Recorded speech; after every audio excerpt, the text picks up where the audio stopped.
অজান্তেই এক delivery boy এক অহংকারী মেয়ের সাথে ধাক্কা খায়।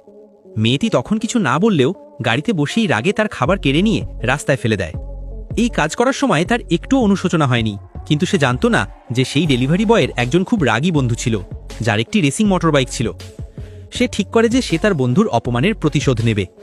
সে বাইক স্টার্ট করে তাদের পিছনে ধাওয়া করে। সে তাদের স্পোর্টস কারের সামনে গিয়ে বাইক থামিয়ে মেয়েটিকে নষ্ট খাবার দেখিয়ে ক্ষতিপূরণ চায়। এই দেখে সবাই ভিডিও করতে শুরু করে, যার কারণে তাদের খাবারে টাকা দিতে হয়। কিন্তু কেউ জানতো না যে এই ঘটনার 2 দিন পরেই সেই ছেলেটি খুনি হিসেবে পরিচিত হবে। সেই ডেলিভারি বয়ের নাম ছিল তাইজং। সে একজন পরিশ্রমী ও সৎ ছেলে ছিল। দিনরাত পরিশ্রম করে সে তার ছোট ভাইয়ের পড়াশোনার জন্য টাকা জোগাড় করত এবং একটি জুসের দোকান খোলার স্বপ্ন দেখত। তার একজন প্রেমিকাও ছিল এবং তারা শীঘ্রই বিয়ে করতে চলেছিল, যদি জীবন অন্য মোড় না নিত। একদিন সকালে সবকিছু স্বাভাবিকই ছিল। তাইজং ঘুম থেকে ওঠে, তার প্রেমিকার জন্য সকালে নাস্তা তৈরি করে। তারপর আবর্জনা ফেলার সময় সে একটি কন্ডম দেখতে পায়। সেভাবে হয়তো অন্য কারো হবে এবং সেটা ফেলে দেয় এবং কাজে বেরিয়ে যায়। রাস্তায় সে দেখে যে একটি গাছ রোদে পুড়ে যাচ্ছে, তাই সে গাছটি তুলে ছায়ায় রেখে দেয় এবং মালিকের জন্য একটি নোট রেখে যায়, যাতে সে তার যত্ন নিতে পারে। আরেকটু এগিয়ে যেতেই এক বয়স্ক মহিলার সাথে তার দেখা হয়, যিনি তাকে বলেন যে তার সুটকেসটি খুব ভারী এবং উপরে নিয়ে যেতে সাহায্য করতে বলেন। তাইজং কোনো চিন্তা না করেই তাকে সাহায্য করে। সুটকেসটি খুব ভারী ছিল, কিন্তু সে অনেক কষ্টে উপরে পৌঁছে দেয়। সন্ধ্যায় সে একটি সুবিধার দোকানে খাবার কিনতে যায়। তখনই সে পাশ থেকে একটি ফোন বেজে ওঠার শব্দ শুনতে পায়। সে দেখে কারো মোবাইল ফোন পড়ে আছে। ফোনটি তুলতেই অপর প্রান্ত থেকে একজন আতঙ্কিত স্বরে বলে, দয়া করে আমার ফোনটি পৌঁছে দিন, বিনিময়ে আপনাকে 3 লক্ষ ওয়ান কোরিয়ান মুদ্রা দেওয়া হবে। টাকার লোভে তাইজং রাজি হয়ে যায়। সে তার আবর্জনা ফেলে নির্দিষ্ট ঠিকানার দিকে রওনা দেয়। জায়গাটি ছিল একটি নির্জন সুড়ঙ্গ।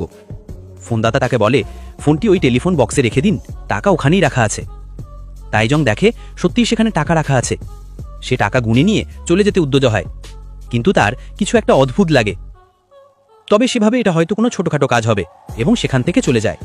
পরদিন সকালে যখন সে তার গাছে জল দিচ্ছিল, কিছু লোক তার বাড়িতে ঢুকে তাকে গ্রেপ্তার করে। বাইরে সাংবাদিকদের ভিড় ছিল, ক্যামেরার ফ্ল্যাশ জ্বলছিল। তাইজং অবাক হয়ে যায় যে এসব কি হচ্ছে, কিন্তু কেউ তার কথা শোনে না।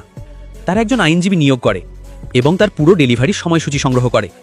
তদন্তে জানা যায় যে সে সারাদিন কাজ করছিল, তার কাছে কাউকে খুন করা বা লাশ লুকোনোর মতো সময় ছিল না। কিন্তু যখন প্রসিকিউশন পক্ষ তাদের প্রমাণ পেশ করে, তখন সবকিছু বদলে যায়।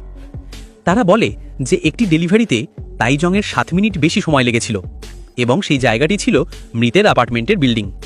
তাইজং বলে যে সে শুধু খাবার রেখে ছবি তুলে চলে এসেছিল, শুধু একটি গাছ সরাতে কিছুটা সময় লেগেছিল। এরপর প্রসিকিউশন পক্ষ জানায় যে ক্যামেরায় তাইজংকে একটি সুটকেস তুলতে দেখা গেছে।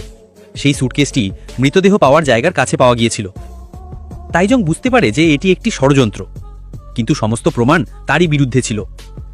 সবচেয়ে বড় ধাক্কা তখন লাগে যখন জানা যায় যে সে যে ফোনটি ফিরিয়ে দিয়েছিল সেটি ছিল মৃতের ফোন।